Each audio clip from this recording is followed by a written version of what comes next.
sería de una iglesia sin la presencia de Dios? Sería un club, ¿no? O sería cualquier otra cosa, menos una iglesia. Una verdadera iglesia es donde el Señor está presente. Y eso es lo que nos va a recordar esta cuarta vela. Vamos a dejar el lugar a nuestra hermana Anita y a su hijita.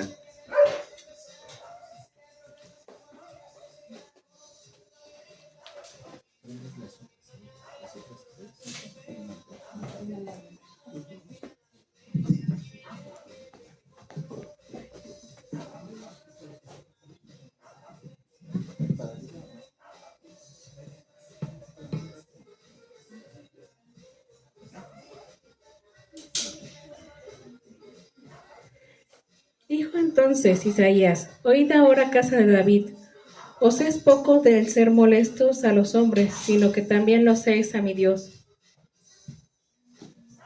Por tanto, el Señor mismo os dará señal. He aquí que la Virgen concebirá y dará a luz a un hijo, y llamará a su nombre Emmanuel. Amén.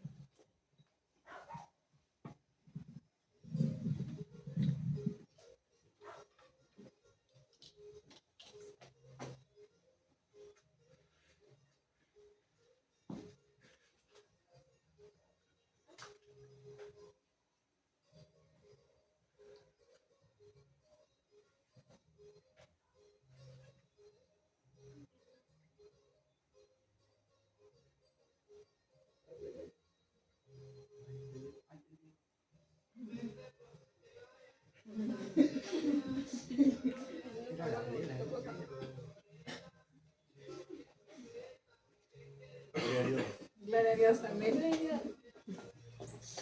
Cuidado, comadre.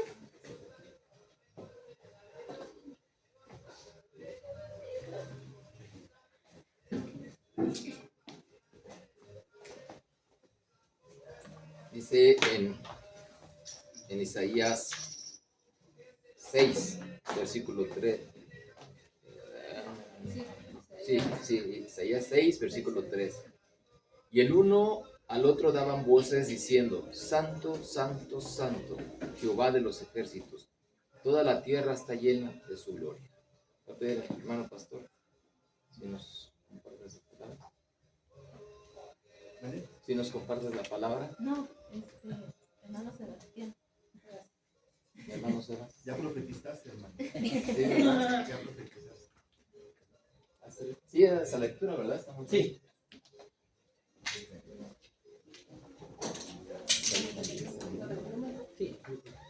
Bueno. No sé, ¿la altura de esto está bien? ¿No te estaba ahí? A ver, No. ¿tus apuntes? Aquí lo pongo.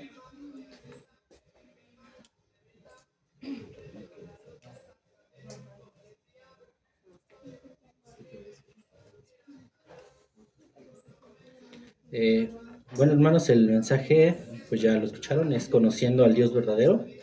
Los invito a que oremos antes de recibir la palabra.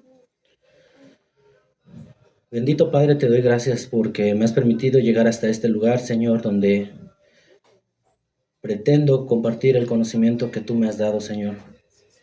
Cierra mi boca de cualquier otra cosa que no sea tu palabra, Señor. Pues estoy llamado aquí para solo eso, hablar lo que tú quieres que yo comparta, Señor. Permite que lo que yo aprendí, Señor, lo pueda transmitir a mis hermanos y que ellos lo puedan atesorar en su corazón. Que no haya interrupciones en nuestra mente y en nuestro corazón, Señor. Que podamos entender tu palabra, comprenderla y llevarla a cabo, Padre. Pues no solo vamos a ser oidores, sino también hacedores de ella, Señor. Te pido que me dirijas en sabiduría, Padre, para compartir este mensaje con mis hermanos y que sea de gran edificación para ellos. Que a ti sea la gloria en el nombre de nuestro Señor Jesucristo. Amén. Bueno, al inicio de esta palabra, yo me preguntaba cómo lo tenía que hacer, porque la vez pasada pues también lo hice, pero en esta semana fue más de meditación Y recordaba mi época en la universidad y yo decía, "Ay, es que los maestros van muy rápido o a veces siento que no lo explican de una manera que todos lo entendamos, ¿no? Porque a veces pensamos que todos tenemos por sentado lo mismo y a veces lo que yo entiendo, mi hermano no lo entiende, ¿no? Tan es así que muchas veces nosotros eh, el término amigo lo tenemos muy confuso, ¿no? Yo puedo decir, no, pues es que tengo muchos amigos, pero realmente, ¿quién es ese amigo, no? Ha estado conmigo cuando he sufrido, cuando he gozado. Entonces, hay muchas cosas que nosotros no tenemos claras, ¿no? Entonces, esto lo hice a manera de poder transmitirlo como yo lo recibí, de una manera más didáctica, quiero creer así. Entonces, doy paso a la palabra y como lo leía nuestro hermano Yamsir en Isaías 6:3, que estos no dejaban de repetir santo, santo, santo. Aquí hay que entender qué es esa santidad. Bueno, sabemos que nuestro Dios se ha revelado de dos maneras a nosotros. De una manera general, en la cual nosotros podemos ver toda la creación y decir, esto no es producto de la casualidad, ¿no? Si nosotros pensáramos así, estaríamos incluso en contra de las leyes de la propia física, ¿no? Porque de la nada, nada sale. Entonces, nosotros vamos a entender que de esa manera también podemos ver por qué el universo gira tan perfectamente y no ha colisionado en todos estos años. Pero esto no basta para conocer a nuestro Dios, sino que también debemos de conocerlo de una manera más profunda. Y a esto nosotros le vamos a llamar revelación específica. La revelación específica es aquella palabra en la cual Dios ha manifestado y nos ha dejado claro quién es Él y qué es lo que espera de nosotros, ¿no? Entonces, de esta manera también Él nos ha transmitido algunos atributos que son propios de Él y otros que nos ha querido comunicar. Los comunicables nosotros los llegamos a entender como aquellos que han sido comunicados a nosotros y por ende nosotros podemos dar una respuesta a. Por ejemplo, Dios nos ha amado y de esa manera nosotros podemos amar a otros en respuesta e inclusive a Él, ¿no? También nosotros podemos tener en cierta parte esa sabiduría que nos ha dado, pero de manera limitada. Pero hay otros atributos que Él no ha compartido. Y esos normalmente todos los conocemos, quiero creer, que es su omnipresencia, su omnisciencia. Y estos, bueno, hay más, pero para tenerlos claros, aquellos de omnipresencia, pues es que está presente en todos lados, ¿no? Que es algo que nos decía ahorita el pastor. A veces nosotros cometemos ese error de decir, bueno, ¿sabes qué? Voy al templo, a la congregación, a buscar a Dios. Pero muchas veces Dios ya viene contigo desde que saliste de tu casa, ¿no? Entonces, a veces nosotros pensamos que ir a un lugar determinado es estar en comunión con Dios, ¿no? Que a lo mejor si yo me saturo de actividades de la iglesia, de todo aquello que me demande, voy a estar en comunión con Dios, pero eso realmente no es, ¿no? Y de igual manera, su omnisciencia, Él todo lo sabe, ¿no? Y yo les preguntaría, bueno, yo creo que a todos nos gustaría tener en parte esas cualidades, ¿no? Saberlo todo y no tener ninguna duda. Pero sin embargo, Dios no nos transmitió eso. Pero hay otros atributos que sí nos transmitió, ¿no? Y de hecho, es algo ilógico, o así lo pienso yo, que los atributos que sí nos transmite Dios no los queremos. Que si Dios nos dice, ama, no quiero amar a mi enemigo, ¿no? No quiero amar a aquel que me hizo daño, no quiero amar al que me miró feo, no quiero amar a todos ellos y sin embargo es un atributo que Dios me transmitió. Pero sí quiero saberlo todo, ¿no? Entonces, es de cierta manera ilógico que nosotros querramos algo cuando lo que tenemos no lo queremos llevar a la práctica, ¿no? Uno de estos atributos también es la inmutabilidad de Dios, que esto lo podemos ver reflejado en Isaías 6:3, como lo había compartido nuestro hermano Yamsir, que dice, y el uno al otro daba voces diciendo, Santo, Santo es el Señor de los ejércitos, llena está toda la tierra de su gloria. Pero vemos que aquí Dios lo está repitiendo no solamente una vez, sino 3 veces. Cuando nosotros entendemos que algo se repite dentro de la palabra es porque quiere hacer énfasis o que esto es muy importante ¿no? Y de hecho, si buscamos dentro de los atributos de nuestro Señor, es el único atributo que se repite 3 veces. De hecho, ninguno se repite 2 y mucho menos 3, ¿verdad? Pero vamos a ver la inmutabilidad de Dios porque antes de que cierre toda la revelación específica de la que les hablaba, en Apocalipsis 4:8, Él nos vuelve a repetir esta palabra y dice, y los 4 seres vivientes, cada uno de ellos con 6 alas, estaban llenos de ojos alrededor y por dentro. Y día y noche no cesaban de decir, Santo, Santo, Santo es el Señor Dios, el Todopoderoso, el que era, el que fue, el que es y el que ha de venir. Aquí pues Él nos dice, yo no cambio, yo fui el mismo que le dijo a Isaías, yo soy santo, y es el mismo que está cerrando su revelación diciendo, yo soy santo.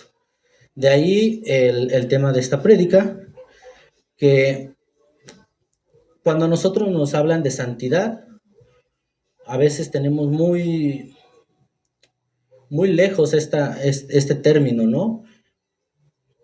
Lo comentaba dentro de nuestros estudios, a veces pensamos que santidad es la falda hasta el talón, o tal vez no usar escotes, salud.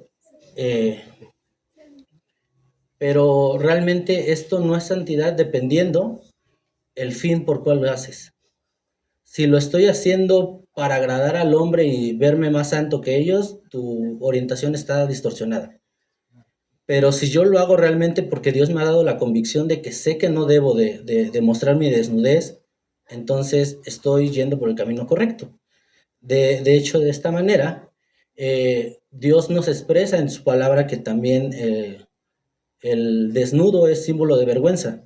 Cuando vemos en Génesis que Adán y Eva se dan cuenta que están desnudos, lo primero que hacen es sentir vergüenza, ¿no?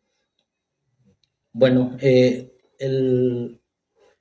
la santidad no es algo que sea optativo para nosotros. De hecho, nos lo deja muy claro y de nuevo, antes y en el Antiguo y Nuevo Testamento. En Levítico 11:44 nos dice, porque yo soy el Señor, vuestro Dios. Por tanto, consagraos y sed santos, porque yo soy santo. De igual manera, Pedro nos lo recuerda, ¿no? En 1 de Pedro 1:16. Porque escrito está, sed santos porque yo soy santo, aluciendo a Levítico. Notemos que aquí Dios nos dice porque yo soy santo, no como yo soy santo, porque sería una imposibilidad para nosotros compararnos con Dios en su santidad. Pero sin embargo, Él nos ha ordenado algo que, repito, no es optativo. Nosotros tenemos que vivir en santidad porque Él es santo. ¿A qué Dios está sirviendo? Pues al Dios santo. Entonces, voy a guiar mi vida en relación a la santidad de Dios, no a lo que yo quiera, ¿no? O lo que yo he percibido como santo. De hecho, este atributo de Dios es el más odiado por nosotros como hombres. ¿Por qué? Porque esto nos lleva a que Dios ejerza un juicio contra nosotros. Si Dios no fuera santo, no habría razón por la cual tendría que enjuiciarnos a nosotros.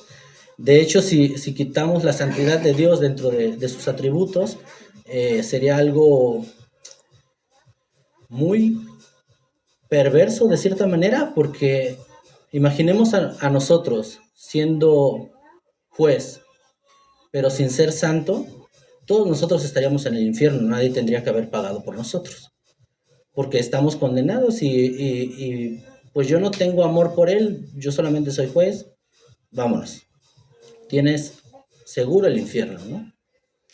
E inclusive nosotros su amor lo percibiríamos como una indulgencia para nosotros pecar, ¿no? Decir, como Él me ama, yo puedo estar pecando y de todos modos Él me tiene que perdonar porque es su deber. Y a esto nos llevaría si nosotros no viéramos que Dios es santo. Pero como Él es santo, todas estas cosas no son posibles. De hecho, es motivo de que Él haya tenido que hacer juicio sobre su Hijo. Y vamos a ver que la santidad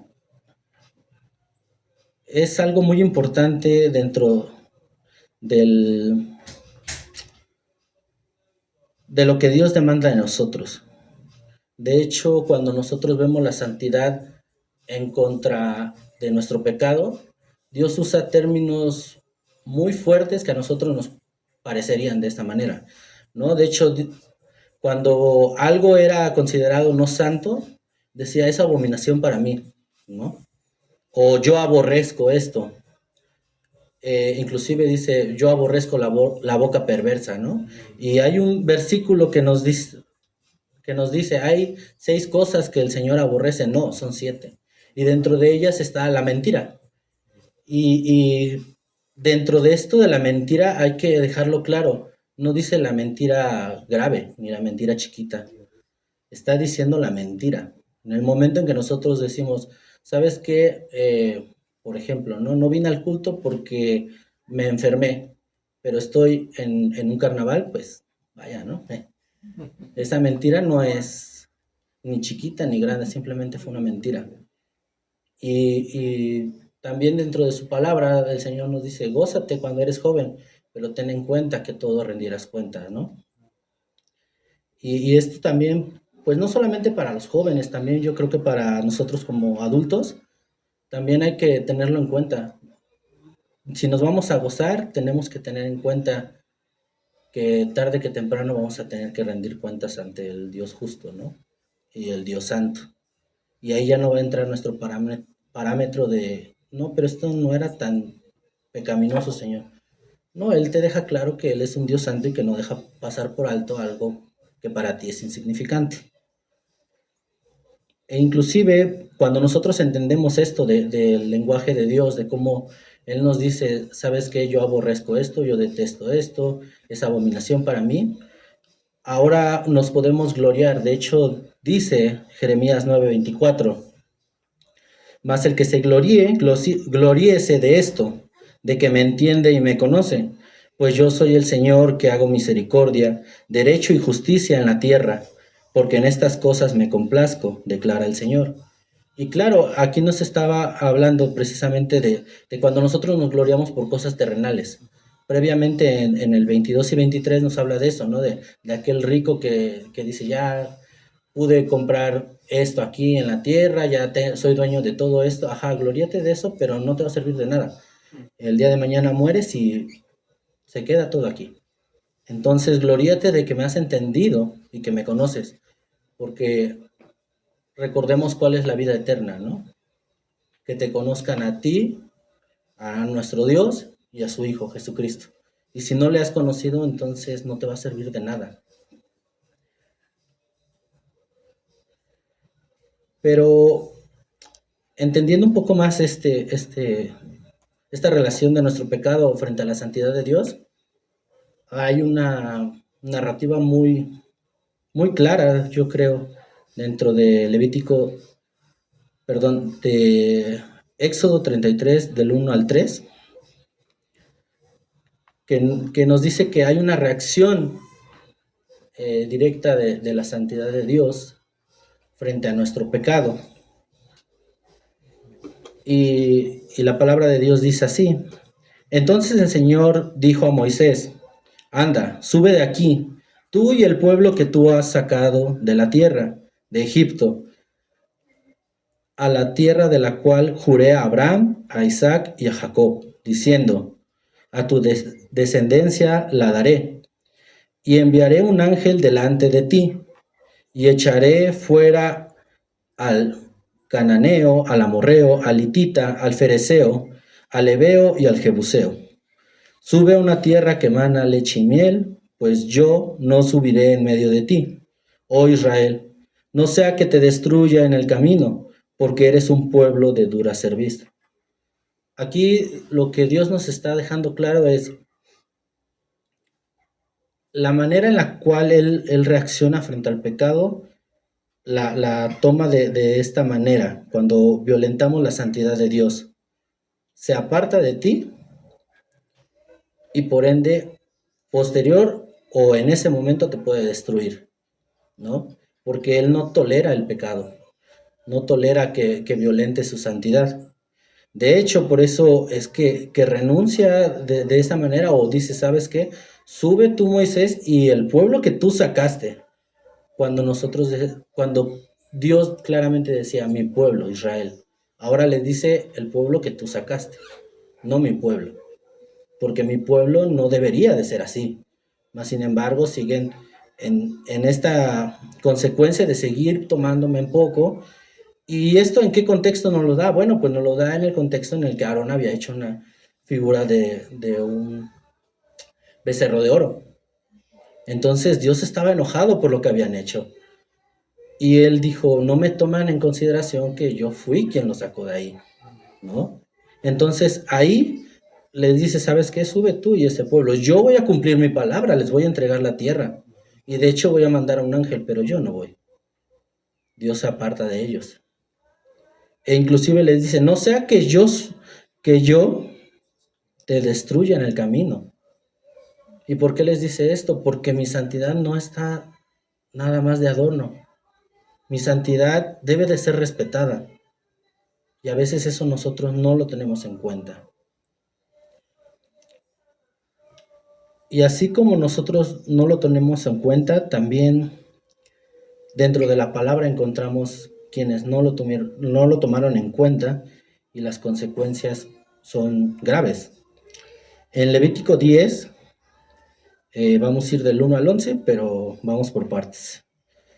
Dice, Nadab y Abiú, hijos de Aarón, tomaron sus respectivos incensarios y después de poner fuego en ellos y echar incienso sobre él, ofrecieron delante del Señor fuego extraño, que él no les había ordenado. Y de la presencia del Señor salió fuego, que los consumió y murieron delante del Señor. Entonces Moisés dijo a Aarón, esto es lo que el Señor habló diciendo, como santo seré tratado por los que se acercan a mí, y en presencia de todo el pueblo seré honrado. Y Aarón guardó silencio. Ahorita me quiero enfocar en estos 3 versículos, pero ¿quién eran Nadab y Abiú? Eran hijos de Aarón, del sumo sacerdote. De entrada sabemos que por ejemplo, el ser hijo de un pastor, el ser hijo de alguien que sirve en la iglesia no te garantiza nada. Sabemos que la salvación es individual. Que como tú te presentes, tú rendirás cuentas a Dios. Entonces, previamente a estos versículos, en el capítulo 8 y 9, nos relataban cómo Dios había creado un lugar para que Él habitara entre su pueblo. Recordemos que cuando Adán y Eva pecan, todo se vuelve un pecado. O sea, todo ya está corrompido por ese pecado. Ya ha sido alterado el orden natural de Dios. De hecho, vemos en el Génesis cómo el hombre y la mujer vivían en paz, cómo no había problemas inclusive con las bestias. Posterior a esto ya se vuelve todo un caos. Y eso, aunque nosotros no lo veamos como algo claro, el pecado corrompe todo. Si tú te preguntas por qué no estoy siendo el esposo que debo con mi esposa, es tu pecado, muchas veces es tu orgullo. No quiero aceptar que me equivoqué y pedir perdón. Y viceversa, ¿no? También la mujer a veces se equivoca y mi orgullo dice, no le voy a pedir perdón. Él se tiene que arrepentir de lo que me hizo. De igual manera, ¿por qué he reaccionado de manera airada contra mis hijos? Bueno, porque no has sabido controlarte. Tus concupiscencias te llevan a reaccionar de esa manera. Y ahora estás reflejando lo que realmente eres, ¿no? Un pecador. Entonces, Nadab y Abiú eran hijos del sumo sacerdote. y decidieron por cuenta propia presentar fuego ante el Señor. Aquí no nos deja muy claro qué es ese fuego extraño, mas sin embargo nos dice que Él no había ordenado nada. ¿Cuántas veces hemos hecho cosas que pensamos que es para el Señor, pero que Él no te ha mandado a hacer? Que, por ejemplo, nosotros podemos decir, ¿no? Ahorita, esto de estar cantando himnos es muy aburrido. Yo quiero alabanzas que más me muevan, que yo sude, que me sienta eufórico. Pero Dios no te ha mandado a eso. ¿Para quién es la alabanza? ¿Para ti o para Él? Muchas veces descuidamos esa parte. No nos damos cuenta que este culto no es de nosotros, es para Dios. Entonces, queremos llevar el culto a nuestros deseos, ¿no? Y nos dice, bueno, y de la presencia del Señor salió fuego que los consumió y murieron delante del Señor. Aquí hay que tener muy en cuenta que habla que estaban en la presencia del Señor. Como les comentaba al principio, nosotros pensamos que venimos a un templo, a una congregación, a una iglesia, porque aquí está el Señor. Y no, realmente estamos todo el tiempo delante del Señor. ¿Qué estás reflejando allá afuera enfrente del Señor? En algún momento alguien me llegó a decir, mira, ¿y a poco esta persona es cristiana? Y yo decía, bueno, pues sí. Me dice, pero si le gusta mucho el chisme, ¿por qué dices que es cristiana si le gusta mucho el chisme? De entrada pedí perdón porque dije, esto no es lo que refleja a Cristo. Y dije, qué tan difícil es que nosotros siempre andemos delante del Señor y no darnos cuenta de esto, ¿no? Que en el momento en el que yo quiera corregir a mi hija y darle un mal golpe, saber que Dios me está viendo. Que cuando vengo en el camino y alguien se me atraviesa y le empiezo a decir de cosas, Dios me está viendo. Que en todo momento, que inclusive cuando le voy a levantar la voz a mi esposa y decirle algo que la pueda ofender, Dios me está mirando. No solamente es aquí en el lugar donde nos congregamos, no, es en todo lugar, Dios nos está viendo. Y a veces eso no lo tenemos en cuenta. Y eso fue lo que no tuvieron en cuenta estos jóvenes, ¿no? Que estaban delante de la presencia de Dios y quisieron faltarle el respeto a Dios. Y cuando Aarón no deja claro si fue ante Moisés o llegó Moisés, no lo deja claro, pero nos dice claramente que Moisés dio una respuesta inmediata a Aarón. Porque me imagino que su impacto fue grande, pues mis hijos ya murieron, ¿qué hago? Y Moisés le da la respuesta, mira, esto fue lo que habló el Señor diciendo, como santo seré tratado por los que se acercan a mí, y en presencia de todo el pueblo seré honrado. A veces nosotros pensamos que acercarse a Dios es cosa sencilla, e inclusive ellos se acercaron demasiado. Y cuando tú te acercas a Dios debes de tener en cuenta este atributo, ¿no? De Dios, que Él es santo. Y que si tú quieres servirle, debes de servirle de esta manera, en santidad. Debes de buscar ella, porque su misma palabra nos dice que sin ella no lo veremos, ¿no? Y Aarón dio la respuesta mejor que cualquiera de nosotros. Me quedo callado. ¿Qué le voy a reclamar a Dios? ¿Cuántos de nosotros en una prueba le hemos reclamado a Dios? Diciendo, ¿por qué me hiciste esto? ¿Por qué yo? Y ahí vamos al punto de confundir lo que es la comunión con Dios. ¿Por qué yo si voy todos los domingos? ¿Por qué yo si oro todos los días? ¿Por qué yo si estoy asistiendo a todo lo que tú me pides? Pero no es por respuesta de Dios. Si estás ahí es porque Él puso el accionar de ti para ir a esos lugares. De ser por ti, tú no estarías aquí. ¿Cuántos de nosotros no quisiéramos estar en la calle, a lo mejor disfrutando de un paseo con nuestra familia? No sé, muchas cosas que nos mueve allá afuera. Pero eso no fue por nosotros el querer venir aquí, sino porque Dios, a través de su Espíritu Santo, nos ha mandado a estar aquí. Y ahora estamos aquí, escuchando esta palabra. Y de hecho, esta parte de guardar silencio nos recuerda mucho a Abraham, cuando le dice Dios, voy a destruir a esas 2 ciudades que están muy mal. Y Abraham le dice, Señor, pero ¿y si hay 50 justos? Le dice, pues encuéntrame los 50 y no destruya a nadie. Y Abraham dice, bueno, no, ¿y si 40? Encuéntrame los 40.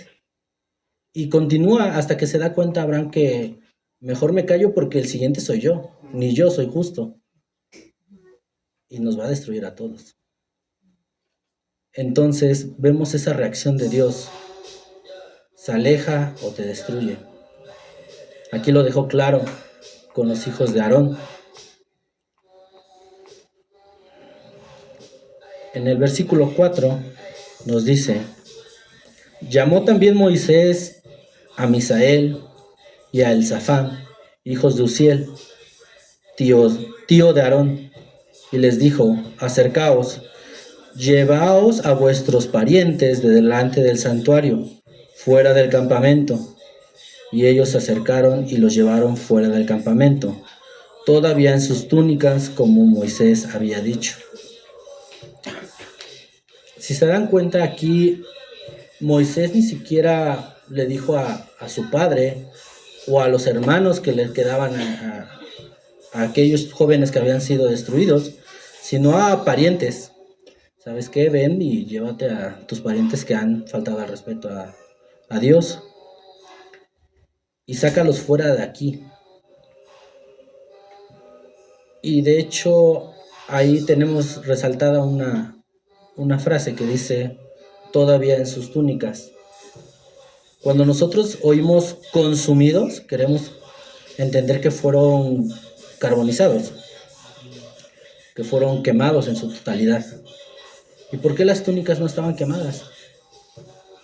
¿Por qué todavía estaban sus túnicas? Las túnicas las había mandado Dios, que las tenían que usar.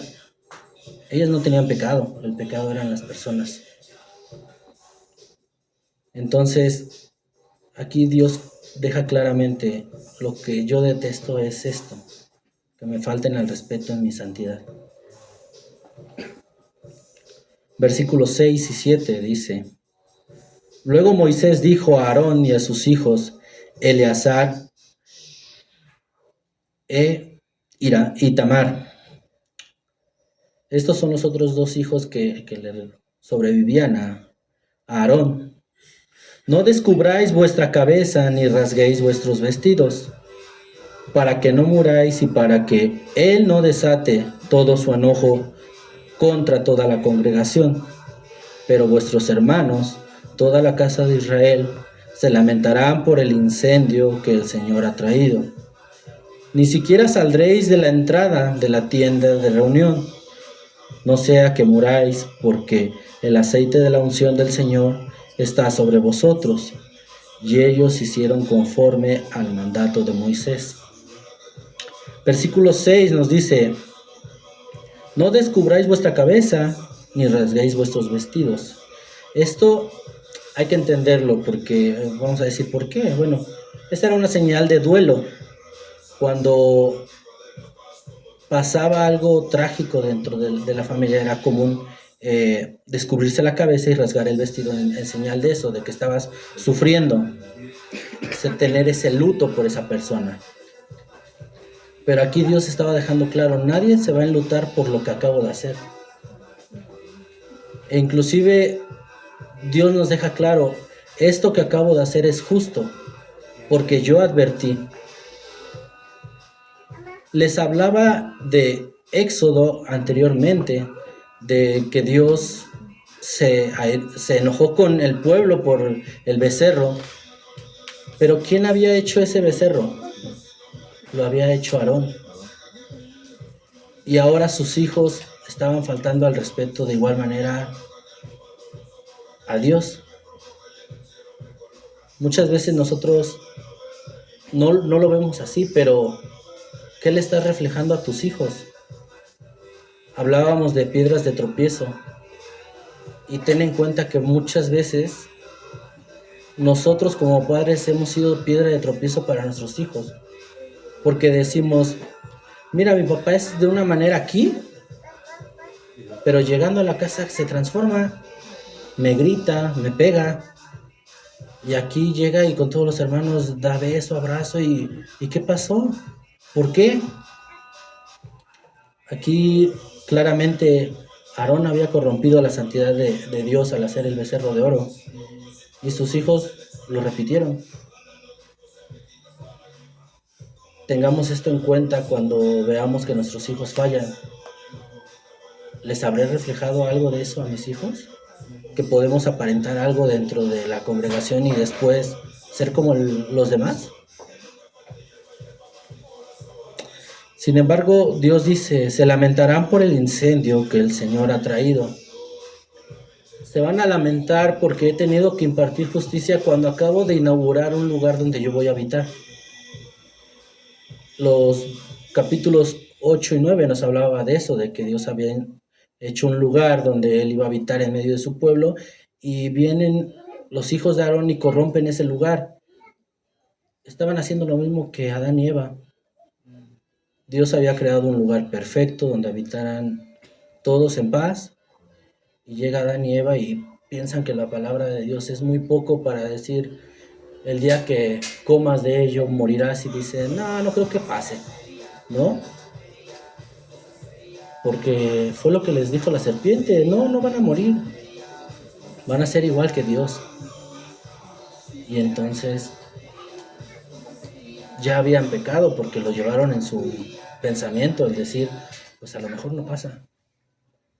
Y aquí nuevamente, cuando Dios ya había armonizado algo con un pueblo, vienen otra vez estas creaciones de Él a corromper de nuevo su santidad. Y dice Dios, lamentense por esto, porque he tenido que traer juicio nuevamente aquí. De hecho, el versículo 7 nos dice, ni siquiera saldréis de la entrada. Dios les prohibió a ellos ir a enterrar a sus difuntos.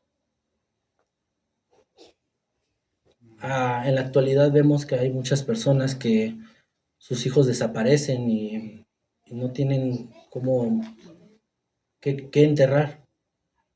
Lo mismo le pasó a Aarón, no pudo enterrar a sus hijos. Sabía que los iban a enterrar, pero él no pudo estar ahí.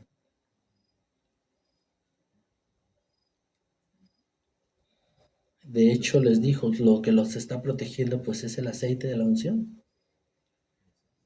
Y no vayan a hacer este duelo, porque entonces Dios va a desatar su ira contra todos nosotros.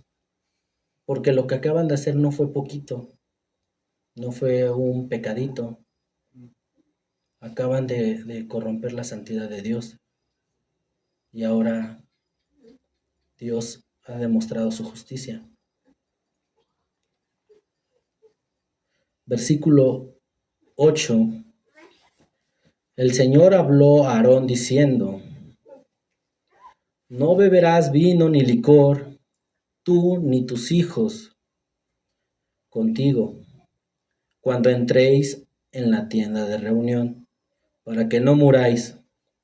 Es estatuto perpetuo por todas vuestras generaciones, y para que hagáis distinción entre lo santo y lo profano, entre lo inmundo y lo limpio, y para que enseñéis a los hijos de Israel todos los estatutos que el Señor les ha dicho por medio de Moisés. Entendamos que esto que le ha dicho el Señor, de hecho aquí es la única vez que el Señor le habla a Aarón. Siempre hablaba con Moisés y le decía, van a hacer esto, y lo hacían. Pero aquí Dios se dirige directamente con Aarón, por lo que acababa de pasar.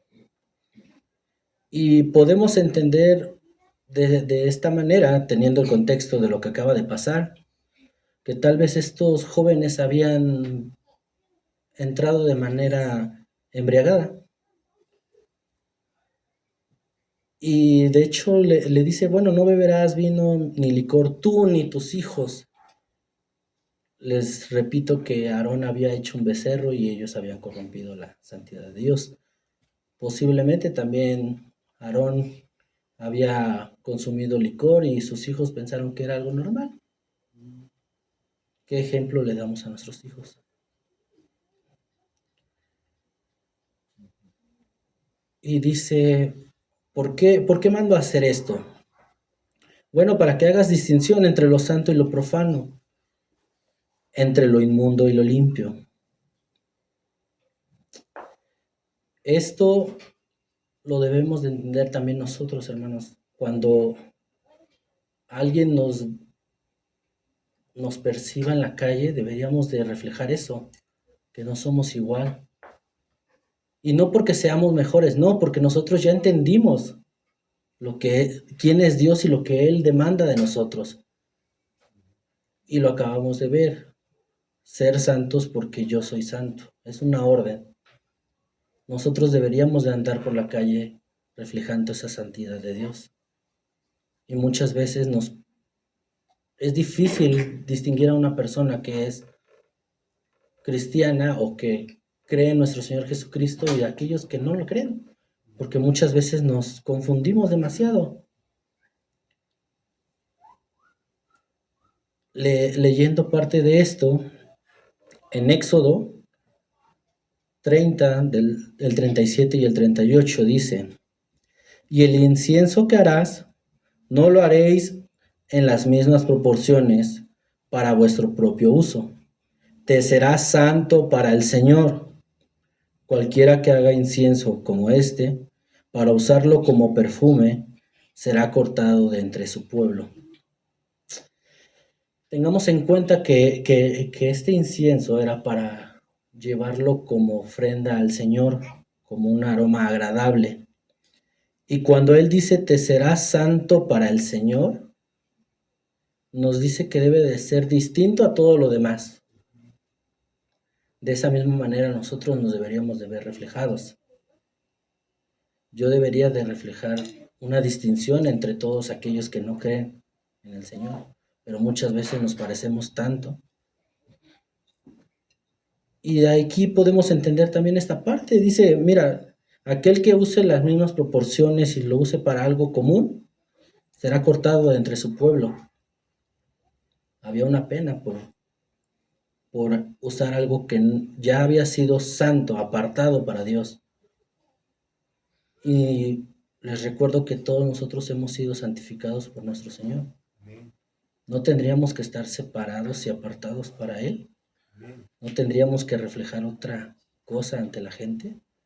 Y no por querer aparentar, no, porque nosotros ahora ya sabemos lo que valemos. Porque por sí la iglesia no valdría nada. Pero sin embargo, por aquel que pagó esa deuda, es que nosotros ya no tenemos precio, porque fue un precio muy alto el que pagó nuestro Señor. No tendríamos que ser igual. Encontraba esto y una frase muy, muy buena que me dejó pensando, que dice, de Jonathan Edwards, que dice, nunca Dios manifestó tanto su odio por el pecado como en la muerte y el sufrimiento de su Hijo unigénito. Con esto se mostró insoportable al pecado y que le era imposible estar en paz con él. Era claro, Dios no podía estar, si es un Dios justo, no puede estar tranquilo viendo cómo todos pecan y todos le fallan. Mas sin embargo, Él dijo, ¿sabes qué? Necesito hacer justicia. Y el Hijo dijo, yo pagaré por ellos. Y tengamos en cuenta que es su Hijo unigénito, el único. ¿Y cuántos de nosotros podríamos dar a nuestro hijo por nuestro peor enemigo? Ni por nuestros amigos lo haríamos. y sin embargo Dios lo dio por gente que Él aborrece cuando están pecando. Teniendo en cuenta esto, hay que entender, bueno, cuál es la voluntad de Dios. Primera de Tesalonicenses nos lo deja muy claro, 4:3, que dice: porque esta es la voluntad de Dios, vuestra santificación, es decir, que os abstengáis de inmoralidad sexual, que cada uno de vosotros sepa cómo poseer su propio vaso en santificación y honor, no en pasión de concupiscencia, como los gentiles que no conocen a Dios. Nuevamente aquí vemos que la voluntad de Dios es que nosotros nos santifiquemos, que mantengamos esa santificación que Dios nos ha dado, que sigamos buscando esa estatura perfecta. Y aquí muchas veces nosotros nos hemos confundido con los fariseos, porque cuando dice Jesús, mira, ellos nada más cuidan el vaso por fuera o los sepulcros blanqueados. Jesús no estaba atacando que fueran de esa manera. Lo que Jesús estaba atacando era que por dentro no estaban igual. Él no dijo, no sean un vaso limpio, no. Dijo, sean limpios por dentro y por fuera. Que si eres santo por fuera o reflejas eso, también sélo por dentro. Y muchas veces pensamos que esta expresión no tiene nada que ver, pero al contrario, dice, si tu ojo te es motivo de caer, arráncalo. Si tu mano te es motivo de caer, córtatela, porque te es mejor entrar ciego, manco o sin una pierna que entrar completo al infierno. Aquí Dios nos estaba dejando claro, sean santos en su totalidad o mejor no. No aparenten como los fariseos. Ahí sí entraba esa parte, de solamente aparentar por fuera y por dentro estar podridos. Dios nos decía, quiero una santidad completa. Que lo que busco reflejar por fuera también lo refleje por dentro. Porque muchas veces, les repito, reflejamos eso aquí, pero en la casa nos conocen perfectamente. En casa pareciera que Dios no está. Y ahí sí podemos levantar la voz, golpear y todo, pero no, ahí también está Dios. Y ahí te está haciendo esta expresión sentido. Te convendría mejor arrancarte, porque si no vas a ser echado completamente al infierno. El versículo 7 y 8 dice, porque Dios no nos ha llamado a impureza, sino a santificación. Por consiguiente, el que rechaza esto, no rechaza a hombre, sino al Dios que os da su Espíritu Santo. Nuevamente nos deja claro, ¿no? Que Dios nos llamó a algo, a santificarnos. A santificarnos y como les dije, no solamente por fuera, sino también por dentro. ¿Y por qué nos dice que el que rechaza esto no solamente rechaza, no es que esté rechazando al hombre, sino al Dios que os ha dado su Espíritu Santo por la obra de la cruz? Porque Dios pagó mucho por nosotros y nosotros lo estamos tomando como si fuera nada. De hecho, esto nos lo deja muy claro Hebreos 10, 28 y 29, que dice, pues todo el que ha rehusado obedecer la ley de Moisés era ejecutado sin compasión por el testimonio de 2 o 3 testigos. Esto era en el Antiguo Testamento. Pero no lo deja ahí, dice, bueno, piensen pues, cuanto mayor será el castigo para quienes han pisoteado al Hijo de Dios y han considerado la sangre del pacto, la cual nos hizo santos como si fuera algo vulgar e inmundo, y que han insultado y despreciado al Espíritu Santo, que nos trae la misericordia de Dios. Cuando nosotros no buscamos esa santificación, estamos pisoteando la obra de Jesús. Tomamos en nada su obra. Pensamos que era su obligación morir ahí. Pero sin embargo, Dios nos deja algo muy claro. cuánto mayor será el castigo. Porque recordemos que tarde o temprano vamos a rendir cuentas ante Dios. Y será un juicio para la eternidad. No como aquí lo hacemos nosotros, que 1 o 2 años y ya sales y sigue tu vida. No, ahí será un tormento eterno. Yo quisiera que en esta noche se llevaran esa parte, ver cómo estamos en santificación personal, que realmente hemos buscado de Dios. Porque si Dios nos dejó énfasis en este atributo, debemos de tomarlo muy en cuenta, pues sin santificación nadie lo verá. Es todo, hermanos. Dios los bendiga.